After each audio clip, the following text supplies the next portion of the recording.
Good morning, good afternoon, or good evening, wherever you may be in the world. My name is David Horrigan. I'm Discovery Counsel and Legal Education Director at Relativity, and welcome to the inaugural episode of the I-Team. I have three of my good friends and colleagues here, and the four of us thought we would get together and put together a program where you can learn about the international aspects of data law. I work in the United States, have the United States perspective. We're going to talk about a few things that are in the news these days as far as data law goes. We have Fiona Campbell with Field Fisher here in the United Kingdom. We also have Jonathan Armstrong with Punter Southall Law, and of course Linda Sheehan, who visits us from South Africa from E&S. So before we kick things off, like I said, I've got the American perspective.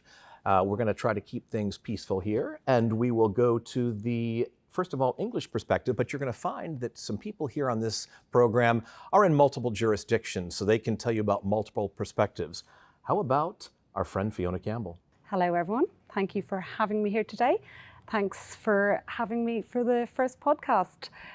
So I am going to speak from the UK perspective, mainly from the legal perspective in terms of the courts, regulatory matters, and how AI law is being shaped in that degree. So I'm happy to speak about it now, just to give a general overview. Within the confines of the courts, it still is undefined in that AI law hasn't been specifically endorsed for usage, as in AI itself in litigation hasn't been endorsed. What we have is a legislative setup where the use of technology-assisted review and other technology is allowed. So what's been happening is that practitioners have been leading the way and agreeing amongst themselves to use GenAI within procedural workflows, be that for litigation, arbitration, regulatory matters, or internal investigation. And there really is a new shape forming, and the judges seem to be receptive of that. So I'm happy to speak a lot more about that in time, but I will pass over to Jonathan for now to give his tuppence worth. I suppose my hobby horse at the moment is around hallucination. So those of you physically in the room in the UK and those online from the UK will know that the last couple of days have been fairly significant from a hallucination point of view. So we had the judgment handed down in two cases on Friday, and then a statement from about a working group on the Civil Justice Council this morning. And if it's okay with you, I might just outline a little bit about the two hallucination cases, because I think they're really interesting. So as at the 27th of May, databases had tracked more than 120 cases of hallucination. So for those of you not familiar with hallucination, this is people using ChatGPT and other GenAI to draft court pleadings for them. And in some cases, those court pleadings have included cases that didn't exist because ChatGPT or some other GenAI made those cases up. And those cases haven't just been in the UK and the US. I'm on the New York State Bar AI task force, which was formed to look at Avianca, the famous US case. But there have been cases as well as the UK and the US in Canada, Australia, New Zealand, and I now hear South Africa. But where I think this is relevant is I think it's gone from, I wouldn't say merriment, but it's gone from being slightly inconsequential, so sparring in court between advocates of you've made that up, to sanctions. And I think we're seeing that courts are really losing patience with hallucination, and probably the two cases where we had judgment on Friday probably show that. So the first is a case called Ayinde, London Borough of Hackney. The second is called Hamad Al Haroun against Qatar National Bank. And in both cases, it seems that a substantial volume of hallucinated cases were put before the court. And they may lead to disbarment for the solicitors and barristers involved.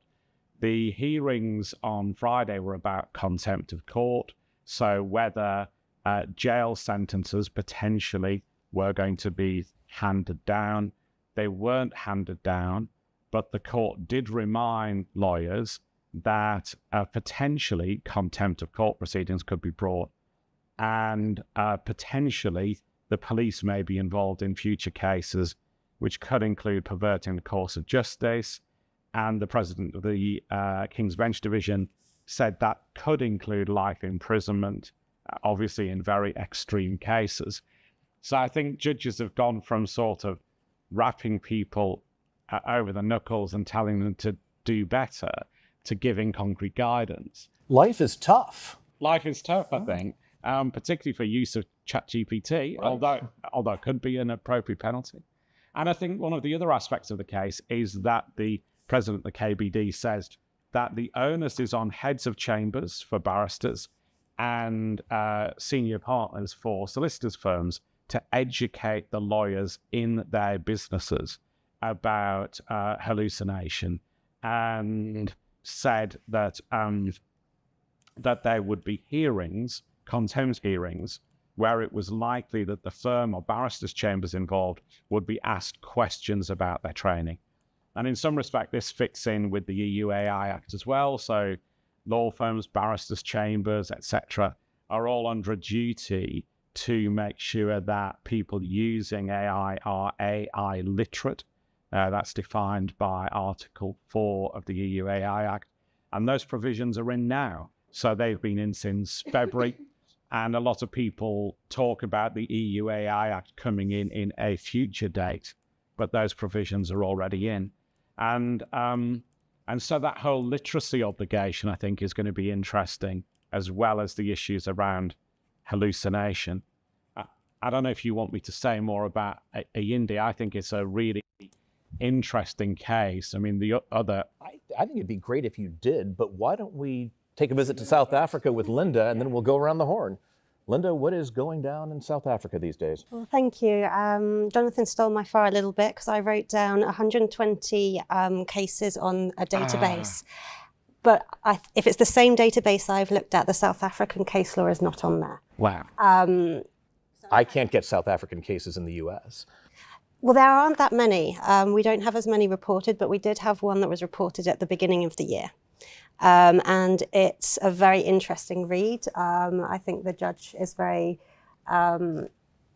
well-spoken in the way he explains it, but it very much mirrors what Jonathan's talking about. So it is a case between Mavundla and a number of respondents from the municipalities, but it follows a similar pattern to the UK case from last week. It really, for me, shows how you've got more junior people who are doing the legal research, and they are using these tools such as ChatGPT, and it's really about supervision that didn't happen by the looks of it from the more senior person and also counsel. It was actually the judge who picked up that they were the fake citations. There was quite a lot of time spent by court clerks in the libraries looking to try to find these cases.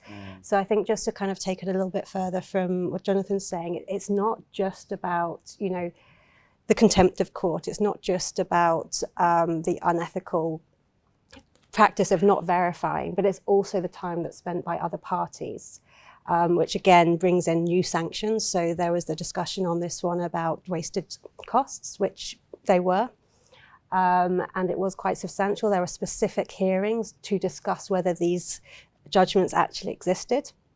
And then also the solicitors have been reported to our law commission for potential disciplinary actions. So, it's actually a very serious matter. And it is being taken very seriously by the UK courts, but also the South African courts, and you can see across the world. So not to be down about it, but I think it really raises quite a big issue around supervision of our more junior people. It's not necessarily about the technology they're using in the background, but it's also just making sure that there's verification of anything that's going into, court papers being filed or arguments being used in a hearing or a mediation. I think AI is raising an already human issue that's in play. Thanks, Linda. Jonathan mentioned the Avianca case, and we are fortunate to have a live studio audience with us here today from the International Legal Technology Association. And let's ask them, this Avianca case is Mata v. Avianca, Inc. How many of you in our studio audience have heard of that case, if you raise your hands? We'll give you a brief bit of background because it's an interesting story. And for those of you who are not legal professionals who want to find out about this, it began when Roberto Mata was on an Avianca Airlines flight. He is coming into New York's JFK Airport.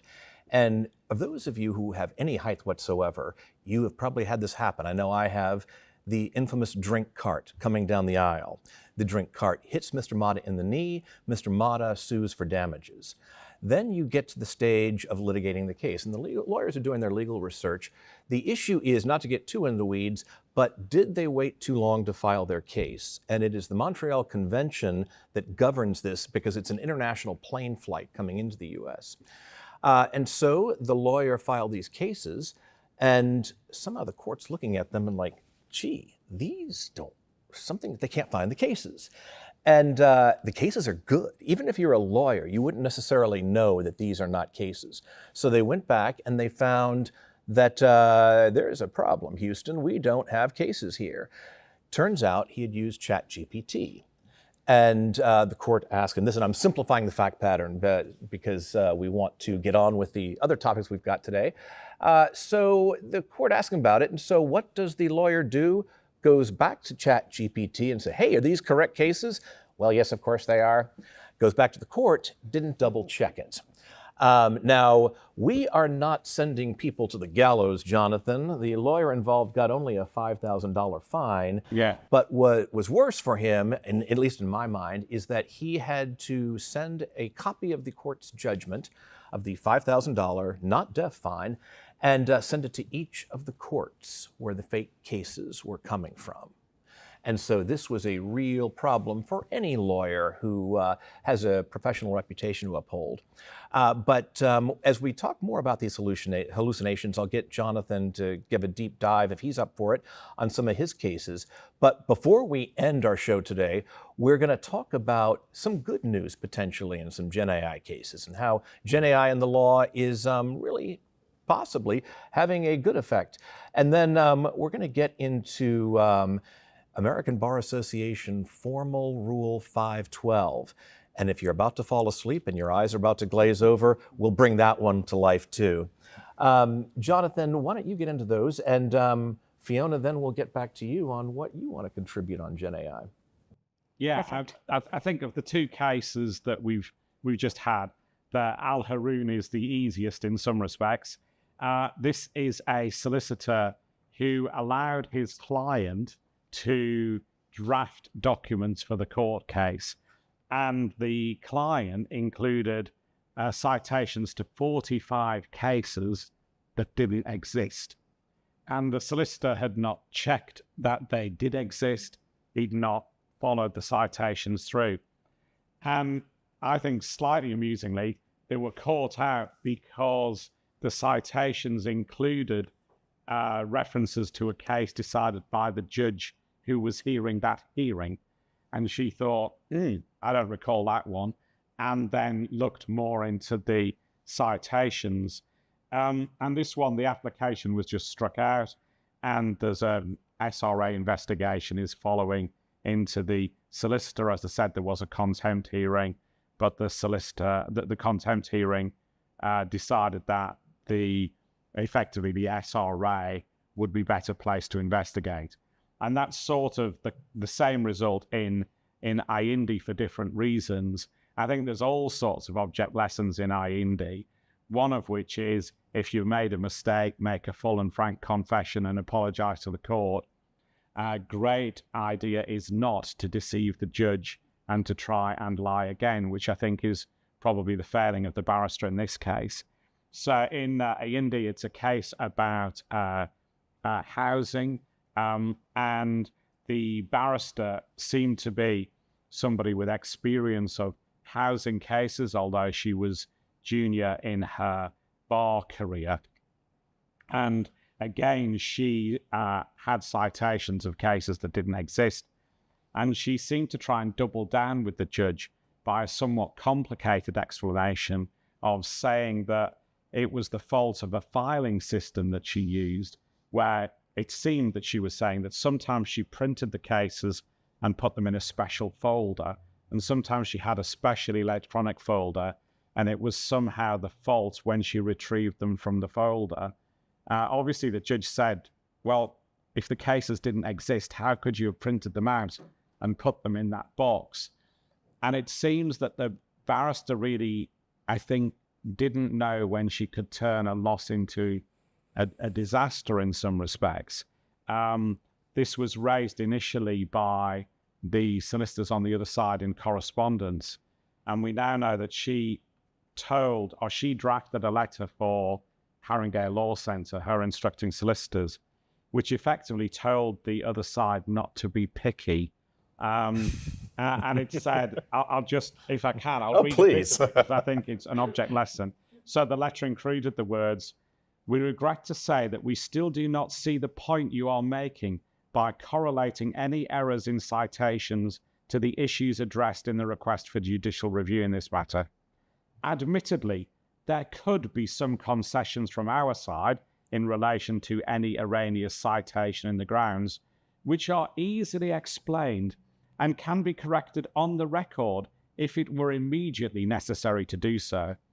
We do not think that our duty of care should go as far as to provide legal interpretation of the laws for your benefit.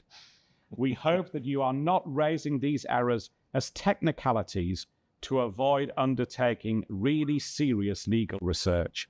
So effectively, when the hallucinations are raised, she sort of backs it back through her instructing solicitors and tells them to find the cases and do their own homework. The judge who first heard the case called it, quote, "a remarkable letter." And I think it probably, there's all sorts of lessons there about, everybody makes mistakes, but sometimes you have to fess up and apologize rather than go on the aggressive route of telling people, I believe you youth call it gaslighting, don't you, these days? That's the modern term, Jonathan. And thanks for thinking I'm a youth. And I was interested in this particular barrister, and it's probably wrong to single her out because I suspect others are doing this as well. But it seems, using the tool I did, more than 30% of her professional resume is also written by AI. And I just think that maybe is a generational thing, but maybe, as we've already said, one of the object lessons, I think, is supervision. I don't wholly blame the barrister concerned. She's relatively junior. She says there was little or no supervision by her chambers, and I think that's one of the reasons she's avoided a contempt finding, because I think the judge is thinking that maybe the fault is partly with her chambers and not just with her. But it's not going to end well, I don't think. There's a costs order against the law centre and against the barrister involved. There's an SRA investigation, a BSB, a Bar Standards Board investigation. And I don't see it's going to end super well, not only for the hallucination, but also, maybe I'm old-fashioned, but I never thought it was a good idea to mislead a judge. That seems brilliant to me. Fiona Campbell, your take on it? So we're all aware of the perils of AI misuse. However, AI is a tool. It is not a decision maker. And with any AI use, including the judicial guidance from 2023, 18th of December, AI must be used and verified if used. So courts do recommend, or they would in some way suggest, that AI can be used for case summaries, for drafting pleadings if it is admitted to, and only for assistance, never to actually draft the whole thing. But like anything, it is there for lawyers to use like any of the tools we use, and to ensure that we independently go back over and ensure that whatever output we are providing, it is independently looked at before it is provided to the court. There were another few points I wanted to make. So we have two other individuals in the room, and we all worked on an ILTA, GenAI best practice guidance. And that guidance is for practitioners using AI. For now, we have suggested that it is used in tandem with active learning, simply because that shows verification and it shows that the science behind it, which is already accepted since 2016 in the Piro case in the UK by the bench, can be there to prove how anything was arrived at. And what we've done is we've designed a guide that gives information on designing prompts, on controlling risks, on having effective audit trails. It's designed with flexibility and adaptability in mind. However, it's not anything like a binding protocol or prescriptive or technical document. But for practitioners who do wish to use it, it is something that should be considered. You know, here's the thing. You bring up Piro, which of course was the seminal case in TAR law, we call it. That's technology-assisted review for people outside of our bubble.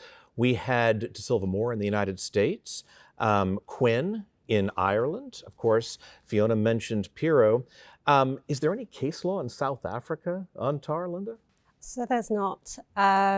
We very much, like any case law that you ask about, we don't really have existing legislation that is as mature as AI at But this you're level. in a very sophisticated law firm. I mean, it's not just the wild, wild west out there. What do you do? No, so I always use this example. So our disclosure rules or discovery rules in South Africa, they still expect us to go to, the written law expects us to go to the opposing party's office with our hard copy documents for inspection, and we'd have our photocopier 50 cents. That's what our rules say. So we don't do that, just to set the perception. We very much use the maturity of the technology between the two opposing parties, and we agree on a case by case basis.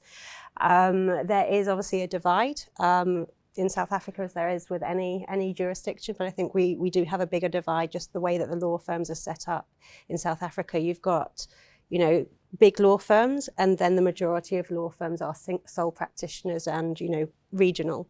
So they don't have access to the same type of technology.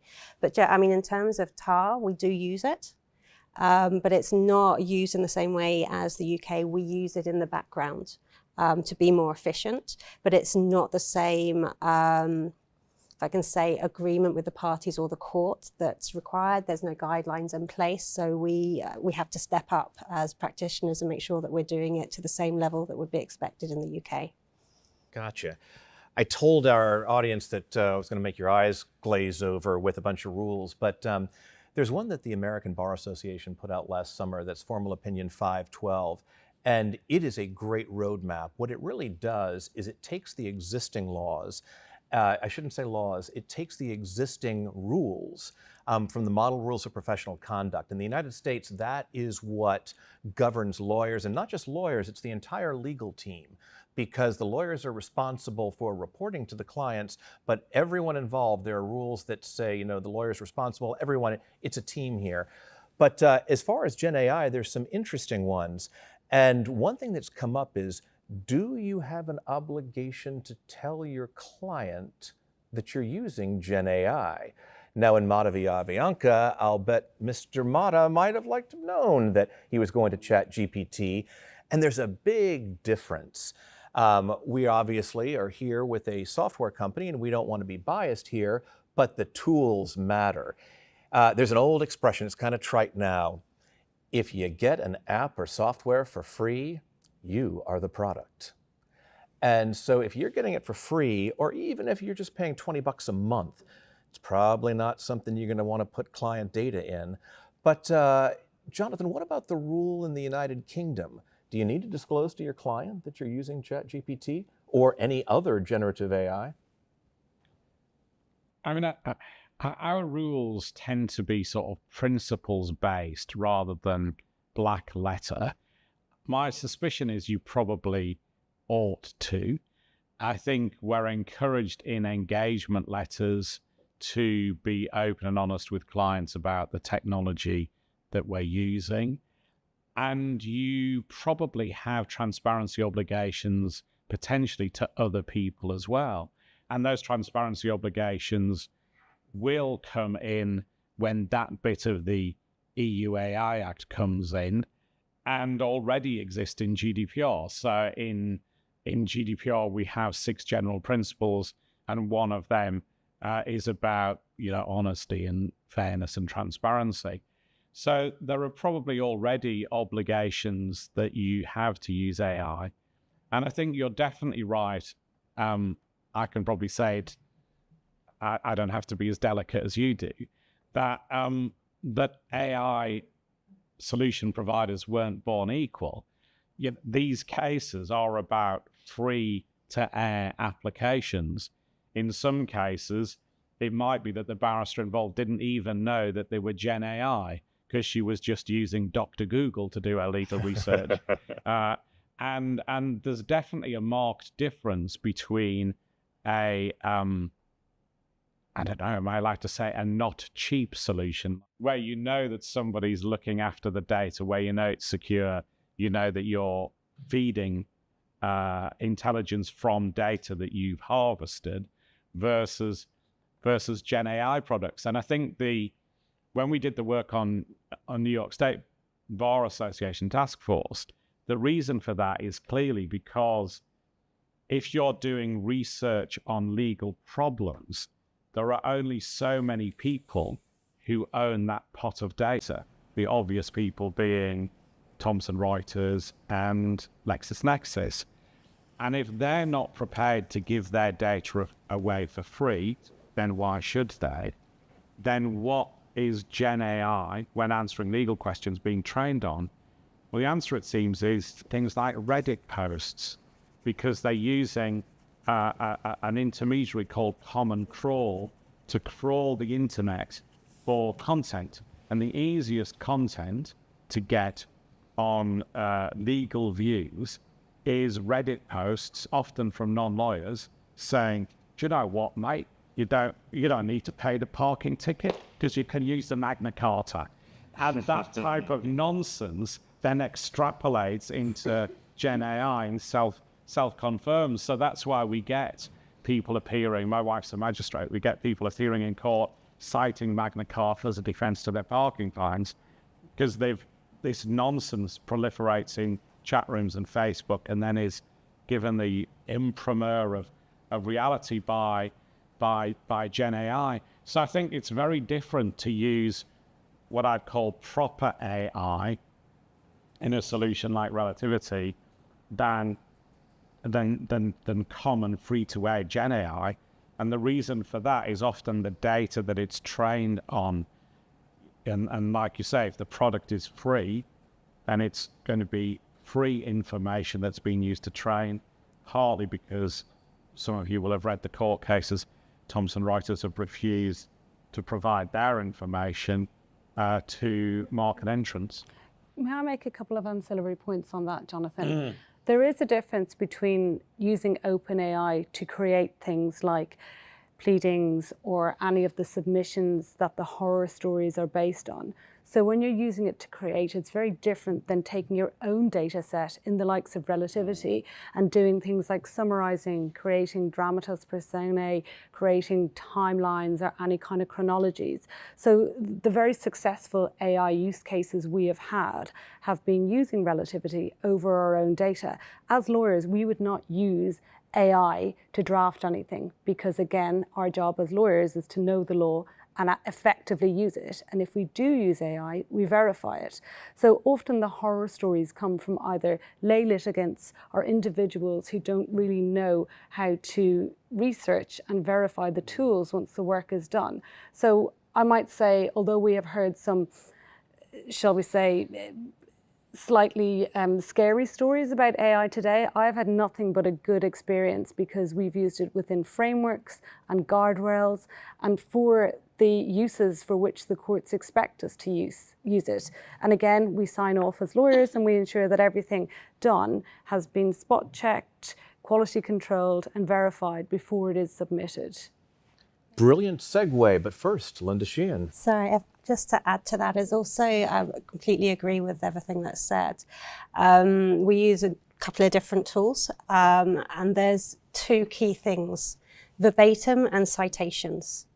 That's one of the biggest differences between using a ChatGPT, where it gives you what we call a free response. So it will try to answer. If you ask it a question, it wants to answer you. Whereas if you take a tool like Relativity or other generative AI that we have, you can specifically say verbatim, or Relativity is designed only to provide you with responses where it can pull a citation, which is effectively pulling out a smoking gun paragraph in an email that it's found. And that's why it's saying that this document is relevant or hot, or, speaks to one of the issues in your case. And right, and for the lawyers out there and the paralegals and the people in the legal field, this is not a legal citation. This is a generative AI citation. So it is a direct quote pulled from the document. And so the GenAI in Relativity will it'll pull out one or up to 5, I think, citations from a document. That's its proof, that's its evidence. That's why it made its determination. It will also explain to you why it thinks a document is relevant or not relevant. But if it cannot pull a citation to match its rationale, its reasoning for that document being relevant, it says, sorry, couldn't analyze. And ChatGPT will never come back to you and say, sorry, I don't know. Good point. And, I too told you I was going to tell you some good news about the use of generative AI in the courts. And there are a couple of cases. One of them we discussed when we were here last year, and that is the Snell matter. This one is sort of an entertaining fact pattern, except that someone got hurt. The Snell family decides they want to build a trampoline in their backyard, but not just any trampoline. They're going to put the trampoline in the ground, so it is a ground level trampoline, so no one falls off. And you're looking at this and saying, well, wait a minute, they're close to the ground. It seems very predictable that someone will bounce and bam, hit their head on the side. And of course, that is exactly what happened. But there's no hallucinations here. This is a federal judge from the 11th Circuit Court of Appeals, which is one of the important federal courts in the United States. And it was not the court's opinion, it was just a concurring opinion. But the judge said, what about using ChatGPT to write opinions? And this was an insurance case. This issue didn't decide the case, but it comes down to whether the insurance company was going to cover the loss. The insurance company said no, because the policy covers you for landscaping. Now, the landscaper here put in nice shrubs, did in many other things, did the whole backyard, including the in-ground trampoline. So what the judge did in this case was use generative AI to make the definition of what is landscaping and defining terms. And that is something at which it can be brilliant. And this brings it back to what we talked about at the top of the hour about it's a tool, not something that is going to be a panacea. And I think in a lot of these cases where people have been sanctioned, it's because they want ChatGPT to do their jobs for them. You're not going to take a chainsaw and have the chainsaw go down and prune the forest. You're going to need a human operator. And the courts have told us this. One of those quick things, get back on communications. Do you need to tell your client? The United States rule is the typical legal thing. It depends. In Formal Opinion 512, they went back to ABA Model Rule of Professional Conduct 1.4 in communication. And the really bottom line is it depends, but also if your client asks you, then you've got to disclose. That seems like a real low, no-brainer and a pretty low standard. And is Mr. Mata going to think of that? Especially, you got to look when this case was. It was right after ChatGPT first came out. Mr. Mata is nursing the wounds he's claiming, not thinking about the tools that the lawyer is going to use.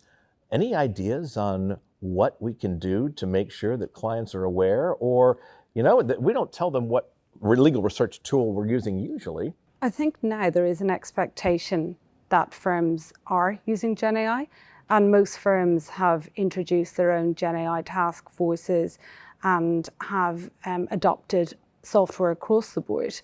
Many firms have pilots, so there's almost an expectation there. In terms of what Jonathan was saying earlier about the UK principles. There are 5 principles, one of which is transparency. So in line with that transparency principle, there is, I would say, a requirement to let clients, other side, and court know that GenAI may have been used for some aspect, but not necessarily to do the job. Now, in terms of the actual court work, there is a disclosure review document for disclosure, whereby you set out what tools you're using, particularly if you are using TAR. Again, the task force has updated that to consider GenAI use. So there is now a new portion within it where we would ideally set out what GenAI is used, and the other side is then invited to come back and ask questions. But ultimately, the desire is to use it and to keep the momentum of using GenAI continuing. I wonder if one of the issues that in some of these cases, and a lot of the US cases that I've seen tend to be people saying, oh, it was a Friday night, I had stuff to get to, therefore, as a shortcut, I used these systems. I think a lot of it is that lack of understanding. So, you know, the requirement under the EU AI Act, for example, says that you have to give your employees, consultants, service providers, people working on your behalf, the, quote, skills, knowledge, and understanding. And I think a lot of people are using things even like, I don't know whether any of you do, even if you use a common browser and you say things like, I don't know, how quick is it to get from King's Cross to Waterloo Station? That answer is being AI generated as well now. And I think that's a change even in the last 3 or 4 months, that AI is becoming much more prevalent. And I think a lot of our lawyers, particularly senior lawyers, don't actually get the fact that that is an AI-generated result and could therefore be unreliable. I know there's a little bit at the bottom, but speaking now for lawyers of a certain age, some of us can't read little print like that across the bottom, and you've got the answer you wanted. You're probably not going to read this minute bit in 4-point type above the bit in 14-point type. So I sort of agree with the judgments in these 2 cases that I think there is a role for firms to educate people across the board, not just those who are obviously using AI, but those who are doing stuff like putting things into search engines, which I think all of us are. Yeah. Fiona? I was going to say there's a certain degree of elasticity to it, and what I like to compare it to is things like autopilot or cruise control. You still have the lawyer doing the job, but AI is assisting on the journey. So if you're using it solely to produce what you mentioned earlier, Jonathan, with some of those submissions, then yes, that is not how you should use it. It all goes back to effective and responsible use. And this is like anything. And also, you know, there's an Alan Turing type idea behind it. There is always a man or woman behind the machine. And that is where we come in as practitioners. It is there as a very helpful tool, but to be used properly. Good point. Linda, what you got? Sorry, I'm just looking for the exact wording, so I might have to come back to it. Keep looking, because we've got some other way that generative AI is being used, and this was in an appellate court in New York just recently. Gentleman is litigating. He's a 74-year-old litigant, and Mr. DeWald is making his appellant oral argument. He was pro se, meaning he was representing himself in this case. And he's at the appellate court, and you know, even for a lawyer or a legal professional, that's some pretty weighty stuff. You might get nervous.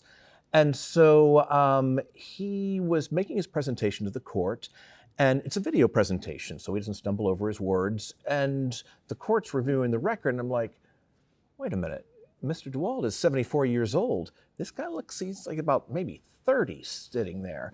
And so the chief judge of the First Appellate Division asks, is that your lawyer? I'm like, no, I created him. And he explains to the court, and the court snapped back at him, the judge, like, well, it would have been nice to know that beforehand. Lack of candor to the tribunal, as they call it. Anything else popping up around the world that you've seen where people are going in? You know, in the United States, we also had the I am not a cat. I was about to say. Yeah, everyone knows I am not a cat. For those of you who don't, it was in the middle of the pandemic when court hearings were on Zoom, and someone's kid, I think it was a kid, decided to put a filter on. And so you have a judge, a couple of lawyers, and a cat. And the cat's mouth is moving just like the lawyer's mouth is moving. And he's like, Judge, sorry, I am not a cat. The judge was later interviewed saying he almost couldn't help himself from cracking up. But it's the way people are using technology. They're going to be mission failures every once in a while. I think you're seeing it. I've had a subject access request case where I'm almost sure the answers to our letters were in part generated by GenAI. And it's a litigant in person, and you can obviously ask the question, are you using GenAI? And in this case, she got really offended and didn't answer the question. But I think there's this whole myth that AI will streamline the courts, and giving litigants in person, AI will streamline the courts. And I think it's a nonsense. I think if you look at a lot of the cases that we see, they take up far more court time, far more court resources, unpicking. You know, if you file 200 citations and 45 are incorrect, some humans got to do the work to unpick those from the court proceedings and the court file ahead of the hearing. And so things like the avatar is amusing, and I definitely recommend everybody go and look at it. But I think it is almost a portent of doom, really, because if we're going to have litigants in person appoint virtual attorneys and they're not subject to the professional rules, which are meant to be the brakes on this sort of stuff, then we're in difficulty, aren't we? It would seem that way, Linda. Just to kind of go, I agree with you. But I mean, there are people who are introverted or, have throat cancer or a disability where an avatar would help. I disagree with the 20 years younger avatar in that case. I would also go for something that looked a bit better. But I actually quite like the idea of it to just make, court hearings a bit more accessible. But there's a lot of issues there. And I was just checking I hadn't hallucinated. That's why I was taking a minute. No, just to go back to the point around subscription paid versus your public ChatGPT. It's actually in the recently released guidelines for the use of AI, so particularly around generative AI in arbitration in South Africa.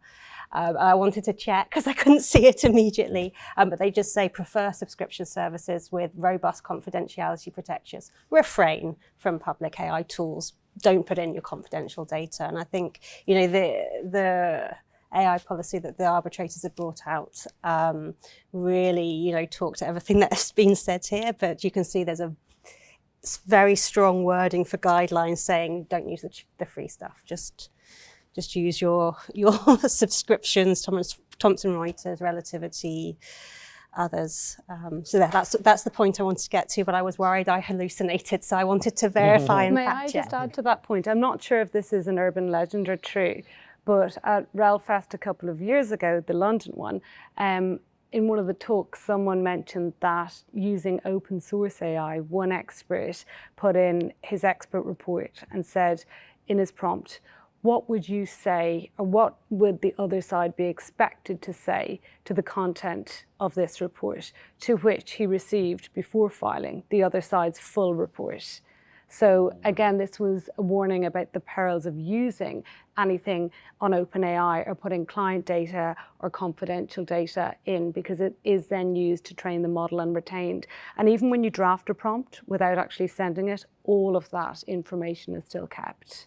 I think it's very important. And the other part is, as lawyers, hopefully we're not doing it, we're well trained, but our clients also may not be so trained, and they might be asking to summarize your very lengthy explanations. So there's education to many people when you're dealing with legal and confidential information. Sadly, it looks like our time today for the episode is coming to a close, but why don't we go around the horn with our closing thoughts, and what the biggest takeaway for today is on generative AI. And why don't we start with Fiona Campbell? Thank you, David. I think my thoughts on GenAI is to use it, but use it with guardrails, use it effectively. Don't shy away from it. The horror stories are few and far between. The goodness and the good stories far outweigh them. And Jonathan? I actually agree with you. I think I agree with everything you said. Having looked at some of the horror stories, I think it is inevitable that we will use AI. We just need to be careful about it. And we need to resist the thoughts from some in government that we can reduce court resources because AI is the answer. I think at least in the short and medium term, we'll need more court resources, not less. Yeah. And Linda Sheehan? I also agree. Kumbaya, we're all in agreement.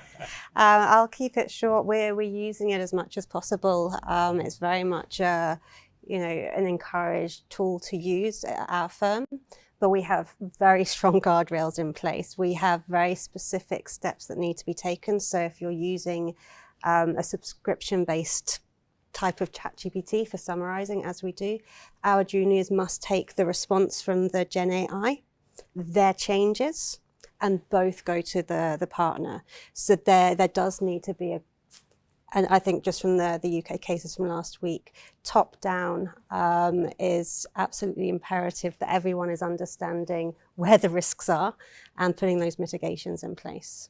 But it's amazing, it's fun. Thanks, Linda. And I'll close it out by saying we've seen perspectives from different parts of the world. And the interesting thing is how similar they all tend to be. Use common sense. And it's tough because it's a new technology. You're not going to take a fast motor car and go speeding around the cliff, even if it might be fun, even if it might get you there faster. Sort of like just going to ChatGPT and turning in some cases. So we're all for going to keep our eye on the law, the rules, how they're changing. And we'll try to throw some interesting cases in there as well. Would be they cats, airplanes, in-ground trampolines, or in some cases, someone who looks much younger before an appellate court. For Linda Sheehan, Jonathan Armstrong, Fiona Campbell, my name is David Horrigan. Thanks for being here for the I-Team. Have a great day.